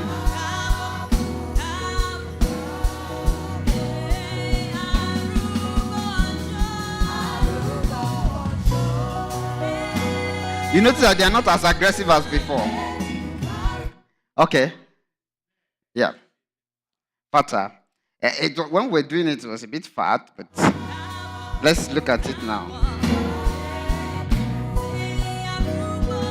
We can widen this one out.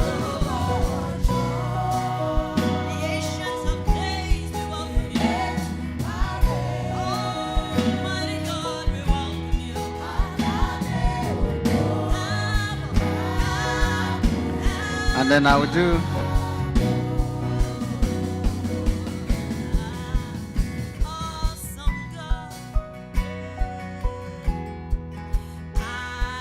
let me use this. I welcome you here. Come on. This will make a lot of difference. Now, this is another type of compression. Mighty God, I honor you. I welcome you here. Oh, there's no electric guitar. Sorry. So, what I can do for this keyboard, the 2-channel, I can pan them too. But ideally, they're supposed to come as a stereo. I didn't make them stereo. Just to widen the space. And then my BGV, I usually pan BGVs too. What's that? Okay, that means, are you saying something? Okay. Yeah, so let's pan the BGVs a little bit, just because I'm going to put an effect on them now. And then, yes, all the BGVs. I pan my BGVs just to create that. Yep. The reason is because I'm going to add an effect to them, and I want you, when you're listening to it, to picture them on the stage and be able to position them that, okay, this is tenor, this is soprano. I don't do too much crazy panning, except, and I pan also for broadcast in view too. So by the time we release the effects now, you hear the difference.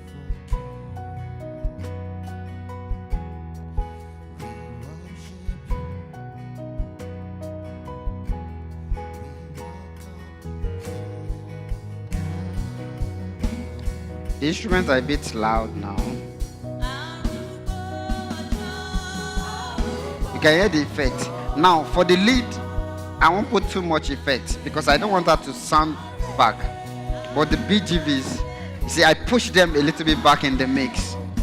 You can hear them, but they are back.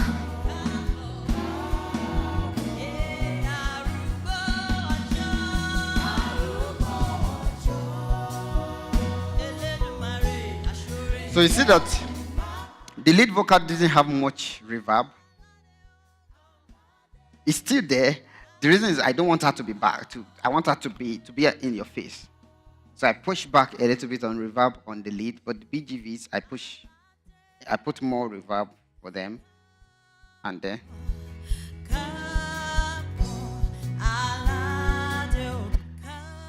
So any question? I think let's save this. The bass kick, you want it more? Yeah, I use reverb on kick and snare and toms, but I just put just a little. But I put on my toms.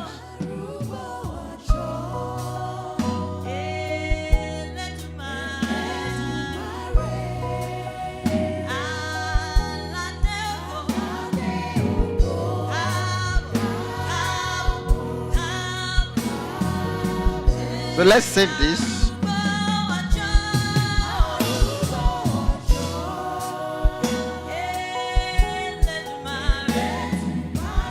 So this is mixed.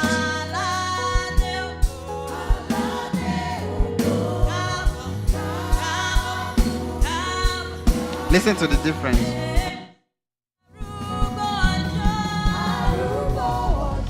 So this is without flats. You can hear that it's flat. We've not done any processing.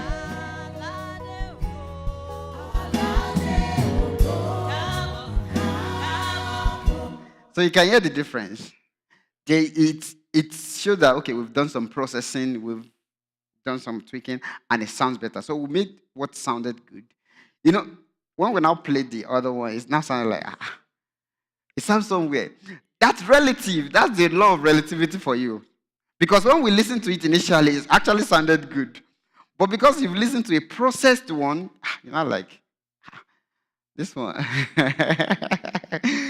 So I think this is the end of the workshop, as it were, in terms of training. So group 1, let's go to that mixer. Group 2, group 3, group 4. So we'll do next 30 minutes. So if you don't have group, come and see me. Group 1, 2, 3, 4. Oh, Daniel, we are mixing now. Yeah. Don't worry, I will put it back to flat. Everything will be initialized to. Okay, you want to have the same mixer. Who are the group 1 people? Group 1. Yeah, group. Okay, if you don't have group, no group. Who else doesn't have group? You don't have group. Who else? Okay, 1, 2, 3, 4. Group 4. No, 1, 2, 3, 4. Yeah, you are 1. So join group 1. Group 1, group 2, group 3, group 4. If you have questions, you can call me. I can come and put you through. Yes, group 4 is there.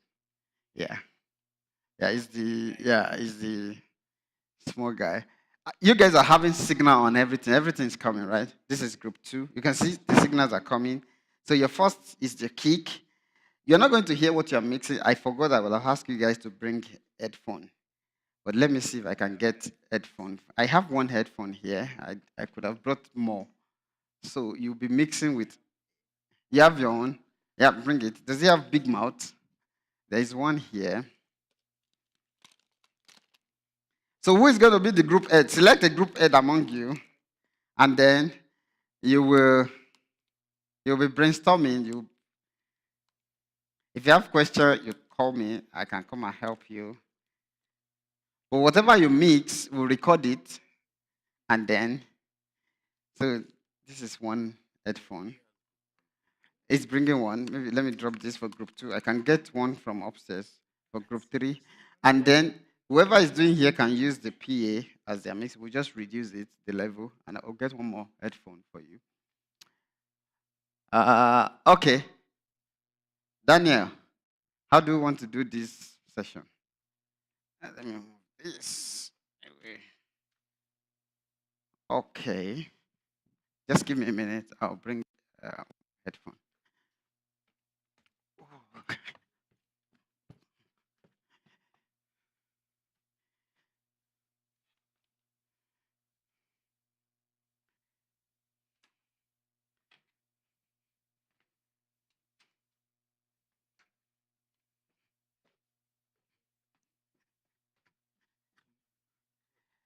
Okay, let me see. I might be able to get you a card. Okay, I'll come and put this one, initialize this to 0. So I think everything is coming here too, right? Okay, let me come and route this one as well. So this is kick.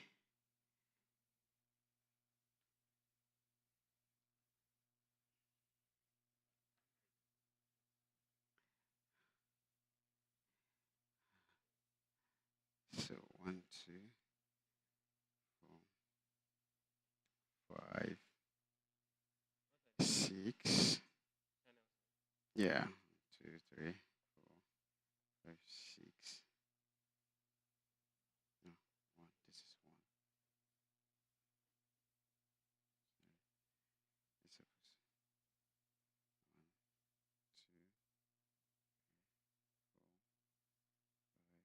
4, 5, 6, 7, 8. This is stereo.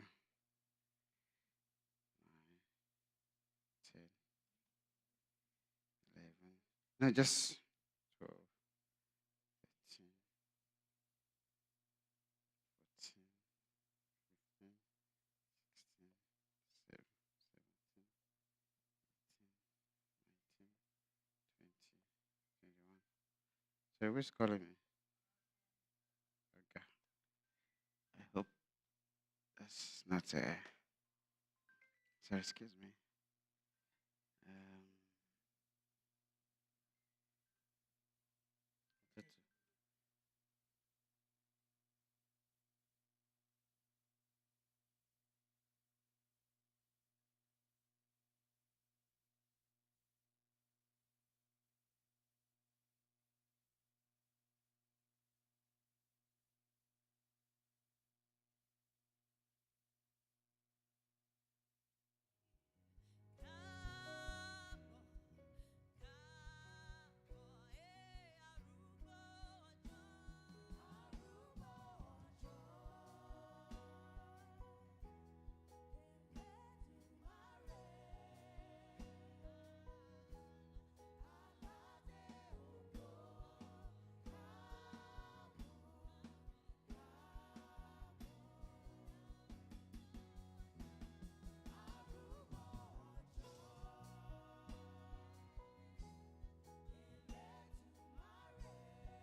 the people online. Yep.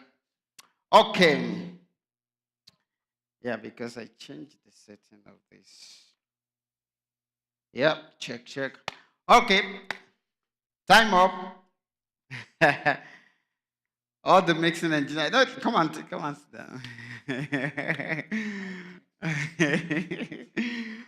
Don't worry, we won't play what you mix today. I will save them. What group is this? Let me save. This is group 1, right? Group 4. Okay. Let's save group 4. Tempo sound. Group 4.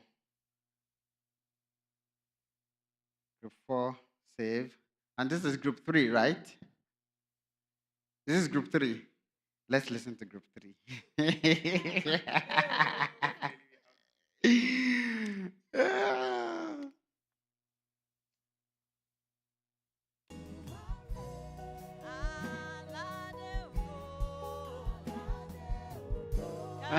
No, we'll listen to it compared to the flat. So let me save this. Group 3, right? The ancients of days, we welcome you. Almighty God, we welcome you. Cabo, Cabo, Cabo. So there's a difference, Awesome God. right? Yeah, but this is flat, just level, and then the lead is a bit lower, but it sounds a little bit balanced. At least it shows that you've done something, right? Well done, group 3. Actually, we can send this out into the mixer and just play it out. I have XLR here. Why are you guys laughing? Let me see. I think I have an XLR here. It'll just be a simple, yeah. Evan, will you guys be kind to help tear down before we leave? Yeah. Okay, but how's it been so far? It's been awesome. Okay. I don't know how often we do this. Yeah, I've been doing this. This is the 3rd year we've done this. But and if we're going to make it more frequent, people have to pay. But I mean, it's a given a foretaste. Let's do this.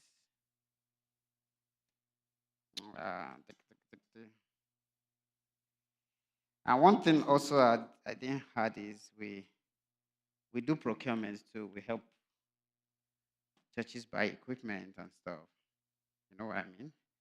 Okay, so let's put this.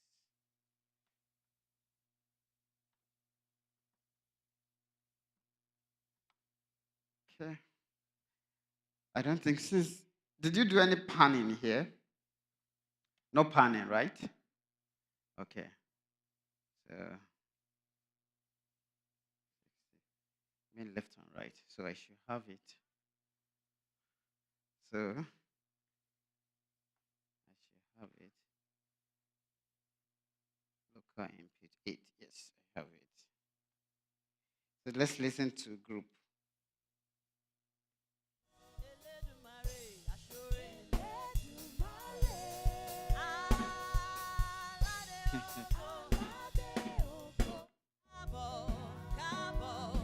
This is group 3, group 2, group 3. What do you think? Group 3 seems fuller, right? But group 2 is a little bit. There's no bass, there's no keyboard, there's nothing. Okay. What people have done is we have just start with leveling. Next time. Do you understand? Just do the level. At least you have something, and then you can now start tweaking. Okay, so let's listen to group 1, and then we'll call it a day. Bro. Don't worry, you can start vacuuming in 2 minutes. I'm so sorry. But it's been a great time. You people, you didn't even push anything up here. So let's listen. We won't hear anything. So what about group 4? So we can't hear anything here. And I don't want to help you do any leveling. So you're on your own. Okay. Let's listen to it. Let's have it. Let's have it. Okay, I can see some signal here. Okay, let's do output 8. Output 8. Routing. Output A. Yeah, main PA is output 8, which is good. We have something. Oh wow. So this is group 4. This is group 3. So it looks like group 3 got something. Okay, okay. So the group 3 has an advantage of having the main PA. Anyway, you guys give yourself a round of applause. That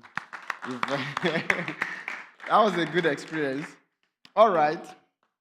Thank you. I think we've come to the end of Temple Sound Saskatoon. There's another one happening in Regina next month, first Saturday. So we're taking it to Regina too. That's our first time in Regina.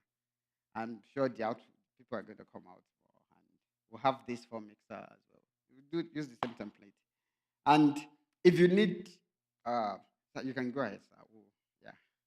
Okay, you want us to turn? We'll turn the chairs. So, to our online audience, thank you. God bless.